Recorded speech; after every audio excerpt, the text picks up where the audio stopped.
はい、皆さんこんにちは。機械系男子の木内です。今回はですね、2024年読了本の中から僕なりに良かったベスト10をですね、発表していきたいと思います。はい。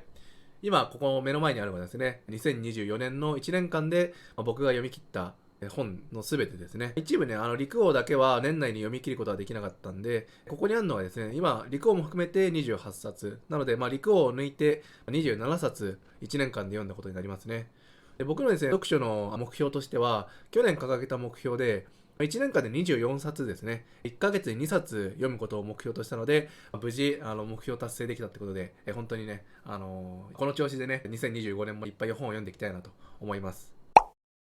ではですね、早速、第10位からですね、僕が読んでよかった本を紹介していきたいと思います。はい。それではですね、第10位は、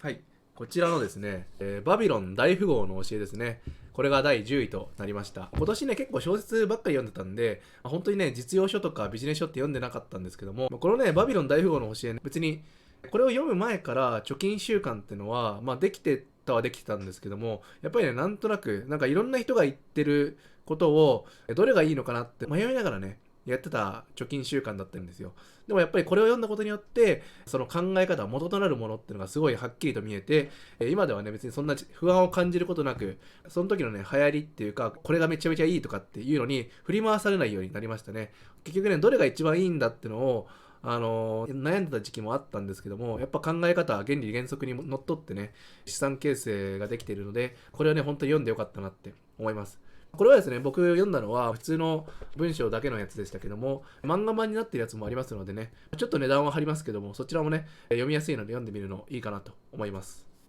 では続きましてね、第9位に行きたいと思います。第9位がですね、はい、遠藤周作さんの海と毒薬です。こちらが第9位ですね。この本はですね、人間のですね、罪の意識、倫理観、道徳観っていうのかな、そこをね、痛いほどついた話でして、これね、戦争中の話なんですよね。そういう戦争下において、非人道的なことに手を染めてしまった人の話なんですけども、これはですね、いろんな要素がですね、複雑に絡み合っているような戦争中の結構不安定な状況の中なので、非人道的なことに対して、もう全面的にね、それは一番良くないというふうに否定するのはね、簡単なんですけども、やっぱりその裏の事情っていうか、その時のね、状況ってのを理解した上で否定するのとはね、また違う意味をね、持たせてくれるのでね、そこら辺がね、知れて本当に良かったなと思います。で、遠藤さんですね、僕が前に読んだ本で言うと、こちらのですね、沈黙をですね、前に読んで、この沈黙はですね、めちゃめちゃ重苦しい、めっちゃヘビーな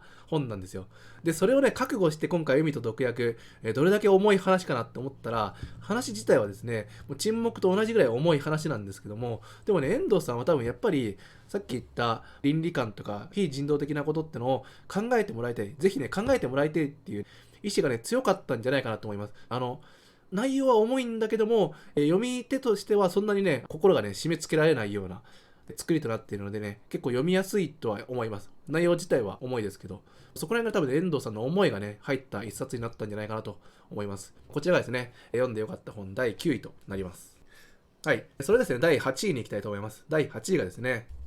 はい。こちらの、井伏正治さんの黒い雨ですね。こちらが第8位となります。これもですね、戦争の話戦争が終わるちょっと前からで、戦争が終わった後の話に続いていくんですけども、これもですね、やっぱり、後世にね、語り継がなきゃいけない、語り継ぐっていうか読み継がれなきゃいけない、本当にね、読み継がれるべき一冊だなって思いました。僕もね、本当に戦争なんてね、映像でしか見たことないとか、全くね、戦争の面影もね、見たことないような、もちろん長崎とか沖縄とかね、広島も行ったんですけども、やっぱりね、あれだけではね、伝わりきらないところがある。文字の情報、文学としての情報として、残していくのっていうのはね、後世の人が読んでいかなきゃいけないような話かなっていうふうに、すごい思いますね。もう学校のね、義務教育っていうか、高校生ぐらいに読ませてもいいような話かなって思いますね。で、この本はですね、単にね、戦争中、生々しさとかを伝えるだけじゃなくて、戦後どうやって日本が復興してきたか、復活してきたかっていうのをね、すごいね、ここにね、現れてる日本人の底力っていうんですかね、もう何もない、もうほとんどの人が全てを失った状態からどうやって這い上がってこれたかっていう、そこのね、強さが見える本なんですよ。なのでね、これは一概に戦争の痛々しさとか生々しさを伝えるだけじゃなくて、なぜ今の日本がこれだけ強いのかっていうのをね、すごい感じ取れる、日本人のね、底力が見える本なので、ぜひですね、読んでもらいたい一冊ですね。はい。こちらが第8位でした。はい。では次はね、第7位に行きたいと思います。第7位がですね、はい。ひまわりの咲かない夏ですね。道尾修介さんで。こちらが第7位となりました。いや、この本はですね、道尾修介さん、他にもね、こちらのですね、シャドウを前に読んだことあるんですけども、やっぱりね、道尾修介さんのすごいところとしては、ミステリーなんですけども、新感覚ミステリーっていうのかな、その、謎が解けるっていうか、自分自身が謎の渦中にいつの間にか中心にいたみたいな。第三者目線で自分が推理を続けてると思ったら、自分がいつの間にか謎の真ん中にいたみたいなね、気づかぬうちに迷い込んでたっていう風な表現がいいんですかね。やっぱりなんか謎が解けた瞬間に足元から崩れていくような、そういうね、感覚を味わわせてくれてね、このね、シャドウもすごかったですけども、このひまわりの咲かない夏はね、本当に新感覚のミステリーでしたね。ミステリー小説好きはね、ぜひね、こういう感覚も面白いので、読んでみてほしいなと思います。はい。ではですね、次は第6位になります。第6位がですね、はい。井上康さんで、アスナロ物語ですね。こちらが第6位となります。この本はですね、アスナロっていうね、木の種類があるんですよね。ヒノキに似た木で、そのアスナロの名付けられた理由っていうのが、明日はヒノキになろう、明日はなろう、明日なろうってことで、アスナロっていう風に、ヒノキにすごい似てるんですけども、でもどんなに頑張ってもヒノキになれないっていうね、そういうね、悲劇っていうんですかね、主人公に見立てるっていうか、物語の中でもね、アスナロっていう考えがすごい出てくるんですけども、これをね、読むことによって、ちっぽけだし、何もできないと。で、あんまり成長してないけども、でもやっぱりその明日は何かになろうっていう、なんかそういうね、本当に前向きっていうかなんか日々日々、いつまで経ってもね、毎日頑張っていこうっていう風に思える、そんなね、行動力とか勇気を与えてくれる一冊になると思います。あとはですね、この主人公の男の子なんですけども、幼少期の頃からいろんなね、経験を得て、大人になっていくまでのね、一人の人生が見れるお話になっているのでね、その年齢別に明日は何かになろうっていう何かがね、どんどん変わっていくんですけども、大人になってもね、いずれおじいちゃんになったとしても、やっぱりその時に、自分が何になろうとしてるかっていうのをね、思い出させてくれるような、そんなね、すごいいい一冊なので、ぜひね、読んでみてほしいなと思います。こちらがですね、第6位でした。はい、それでは、ね、第5位に行きたいと思います。第5位がですね、はい、こちらの、浅井亮さんで性欲ですね。はい、こちらが第5位となります。いや、この本はですね、めちゃめちゃ衝撃を受けた一冊でしたね。なんか今までの自分をもう一回全部思い返してみて、自分ももしかしたら人をね、知らず知らずのうちに傷つけてなかったかなっていうのを、本当にね、心配になるぐらい、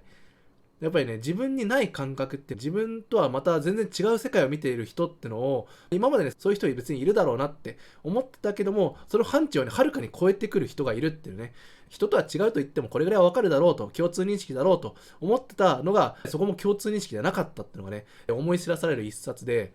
多様性ってよく言われてますけども、のうのうとね、生きてきた自分みたいな人に対しては、すごいインパクトのある作品だと思う。だからこそやっぱり読まなきゃいけない、自分もね、見直していきたいという風になれる一冊だったので、これ本当に読んでよかったなっていう本ですね。こちらが第5位でした。はい。ではですね、第4位に行きたいと思います。第4位がですね、はい。こちらのですね、同志少女敵を撃てですね、相坂東馬さんの作品ですね。こちらはですね、2023年の年末から2024年の年始にかけて、またがってに読んだ本でして、これはね、本当に読んでよかったなっていう作品でしたね。このね、同志少女敵を撃ては2023年の年末に読み始めましたけども、その前にですね、司馬遼太郎さんの坂の上の雲ですね。こちらをですね、前に読んでたことがあるんですよ。これ2022年に読んだ本なんですけども、この話がですね、第一次世界大戦の話なんですよね。日清戦争、日露戦争の話で。で、この話がですね、その後、第二次世界大戦に続く戦争の話になってるんですよ。で、このね、2作を読んでみると、やっぱりその第一次世界大戦と第二次世界大戦のその戦争をしてる人々のね、考え方っていうのが全く異なってくるっていうのがね、一つ読めたところでして、第一次世界大戦はやっぱり戦争を早く終わらせたいと思ってる。でも第二次世界大戦は、第一次世界大戦から続いている戦争の中で、多くの人がですね、自分の大切なものを失っちゃってるんですね、すでに。なのでね、早く戦争を終わらせようとか、人を殺したくないってわけじゃなくて、もう一人でも多くね、敵国の兵士を殺したいっていう、そういうね、思いに駆られてるような話なんですよ。なのでね、ここら辺も読んでみてね、すごい感じたのはね、やっぱり人種がね、野蛮とか、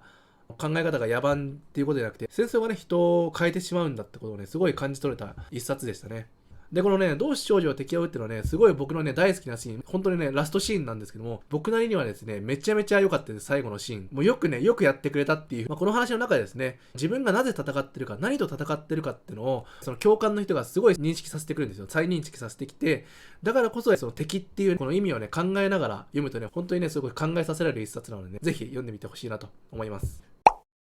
はい。それではですね、次の第3位行く前にですね、ちょっと番外編を、今回ね、10位の中には入らなかったけども、ぜひですね、皆さんに読んでもらいたい本、紹介していきたいなと思います。まずね、番外編の1冊目がですね、はい。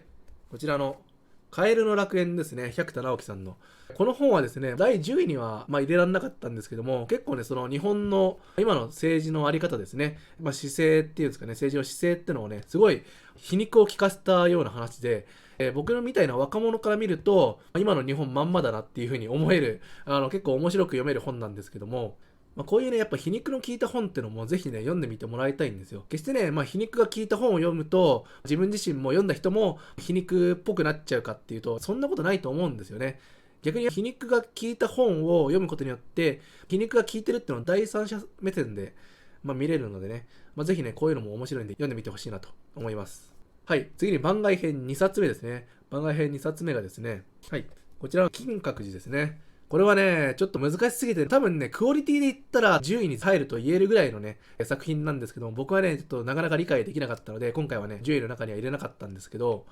これ結構面白いのがですね、難しい話なんですけども、結局ね、人間の悩みについて、一人の男の悩みについて書かれてる本で、恋愛だったり嫉妬とかね、あとは失恋だったりとか、自分の人生とか、そういうのにすごい悩んでる話なんですけども、これの面白いところとしては、一昔前、この本がね、当時刊行された時で言うと、やっぱ人間の悩みについて書かれてるってことで、すごい共感を生んだのかなって思うんですけども、さらに時代が経って今の令和の時代でね、読んでみると、結局ね、今の令和も、この金閣寺の主人公とね、全く同じ悩み抱えてるじゃんっていう、現代の人がね。そこもね、その相まってね、結局悩みって、人の悩みって、時代によっても変わんないじゃんっていうのがね、面白さの一つにね、加わって読めるのでね、そこら辺もね、ぜひ考えながら読んでほしいなと思います。ただね、やっぱり難しいのでね、一回読んでみて、なんとなくを理解した後で、その解説動画、YouTube にね、いっぱい上がってますので、その解説動画に行った方がね、結構すんなり入ってくるかなと思います。ではですね、番外編、最後になります。番外編の最後はですね、はい、こちらのですね、原田マハさんの楽園のカンバスですね。これはね、本当に、なんだろうな、今まで読んできたような、その文学系でもなければ、ミステリーとかサスペンスでもないし、胸くそ悪い話でもなんでもない話で、結局ね、これね、単純に知識が得られるような話なんです。この楽園のカンバスっていうのは、芸術に対する、アート作品に対する見方なんですけども、やっぱり今までね、なんとなく、この絵すごいのかな、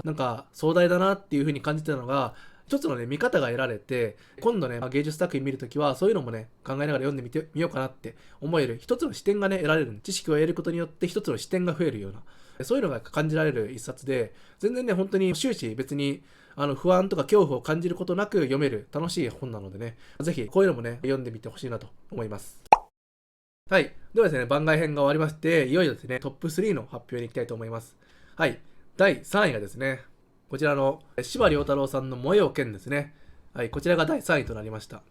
これはですね、主人公となる土方歳三さんの話ですけども、一人の男のね、生き様、男気がね、見れるっていう、読んだだけでこっちもね、男気が芽生えてくるような話にとどまらずですね、やっぱり今の日本を作り上げてきた人たち、明治維新のとこですね、江戸から明治になる時の、やっぱり今の日本があるってのは、この人たちのおかげなんだってのをね、すごい感じ取れる一冊で、やっぱりこれ忘れちゃいけないですし、そういう闘志ね、魂も、受け継いでいかなきゃいけないなっていう。明治維新の前に、今のままの日本ではダメだって思った人たちが、尊皇攘夷っていうのを掲げて、外国にね、押しつぶされないような強い日本を作っていこうとしてた男たちの話ですので、主人公はね、土方さんですけども、もう一方のね、明治維新を起こした人たちの側面もね、描かれているのでね、ぜひですね、これは本当に読んでみてほしいと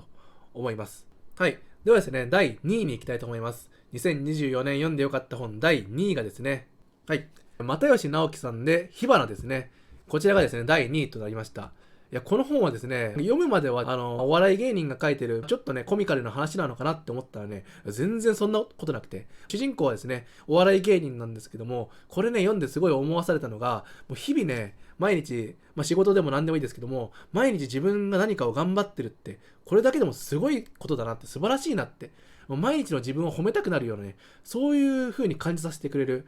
めちゃめちゃいい本でしたね。やっぱりお金を稼ぐのが偉いとかじゃなくて、もう日々、毎日ね、自分がやりたいことを一生懸命取り組んでることに対して、その姿勢、そうやってやってる自分自身がもう本当偉いよっていう風にね、言いたくなる。もうぜひですね、なんか一生懸命取り組んでることがある人はですね、ぜひこれを読んで、勇気づけられてほしいなと思います。先が見えないことって多分全然あると思うんですけど、その時でもね、背中を支えてくれる、本当にね、いい話だなと思ったので、こちらをですね、第2位に選ばせていただきました。はい。ではですね、もうラスト1位ですね。2024年に読んでよかった本、第1位はですね、はい。こちらの宮本照さんの、星々の悲しみですね。いやー、これはね、本当に読んでよかったなっていう。作品もそうなんですけども、宮本照さんに出会えたのが本当にね、良かったなっていう。僕がね、今までね、その文学作品とか読んでみましたけども、やっぱ文学だなって感じられた一番のね、これが純文学だって思えた作品が、宮本照さんの書いた星々の悲しみで、この中ね、短編になってるんですよ。こんな感じですね。短編になってるんですよね。で、僕がね、買った時がこうなってたんですけども、これをね、前に読んだ人が、これ良かったのか何なのか分かんないですけど、丸印がついてる話もあるんですよ。で、驚くのがですね、この短編全部がですね、本当に外れがないんですよね。で、宮本照さんね、他にもね、去年読んだので、こちらのね、蛍川と泥の川もありますけども、全部ね、今んとこやっぱりね、外れがないんですよね。すごいなって思わされる。これが文学っていう風なね、なんかね、やっぱ心に響く感じなんですよね。で、面白いのが文学だなって、純文学だなって感じられるときにすごい思うのが、自分をね、重ねることができるんですよ。決してね、その宮本照さんが歩んできた人生とか、描いてる主人公と自分が重なるわけじゃないんですけども、でも重ねられるっていうのがすごいんですよね。やっぱそこがね、環境とか状況とか時代とかね、全然変わったとしても、人ってのは重なるっていうか、同じだよっていうのね、どの時代のどこにいる人々も、やっぱり結局、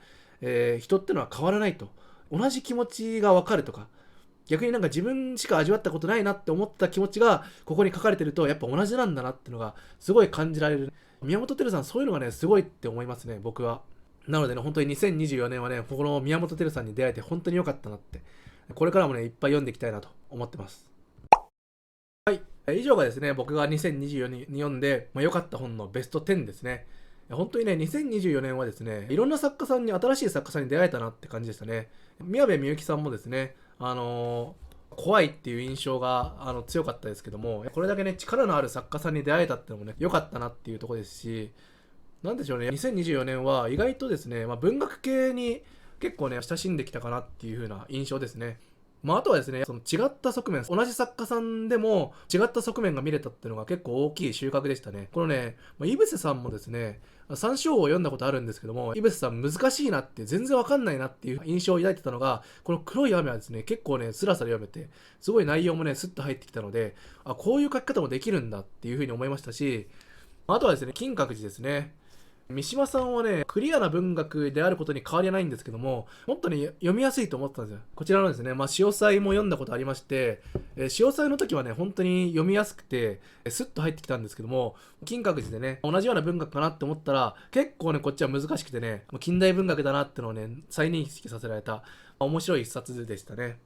あとはですね、さっきも言ったんですけどもね、ミステリー小説でもミステリーの感覚がね、なんか新しい感覚を味わえたってのも結構すごかったですし、あとはね、意外とね、今年なんか改めて気づいたのが、かなりね、胸くそ悪い話が多かったんですよ。伊坂さんもですね、2作読んだんですけども、どちらもね、結構胸くそ悪い話だったんですよね。風雅優雅とホワイトラビット。どっちもね、胸くそ悪くて、なんかね、今年はね、結構胸くそ悪い話が多かったような印象ですね。逆に本当にほのぼのと心温まるような話ってのが、阪急電車ぐらいですかね。これはね、すんごいほのぼのとしてて、木曜日にはココアをっていう本もあるんですけども、それと同じような感じですね。その人々の思いとかって、思いやりっていうのが、巡り巡ってですね、繋がってると、世界が一つになってるっていうのをね、すごい感じ取れる、めちゃめちゃいい話なのでね、ぜひこちらも読んでみてほしいなと思います。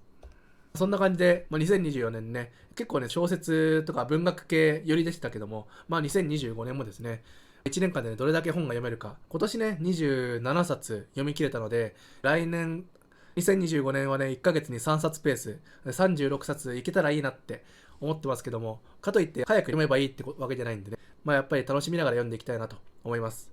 はい。それではですね、今回は2024年に読んで良かった本、ベスト10をですね、紹介させていただきました。少しでも参考になったら嬉しいなと思います。ぜひ何か気になる本があったら、ぜひ読んでほしいなと思います。はい。それではですね、今回の動画はここまでになります。ご視聴いただきありがとうございました。また次回の動画でお会いしましょう。バイバイ。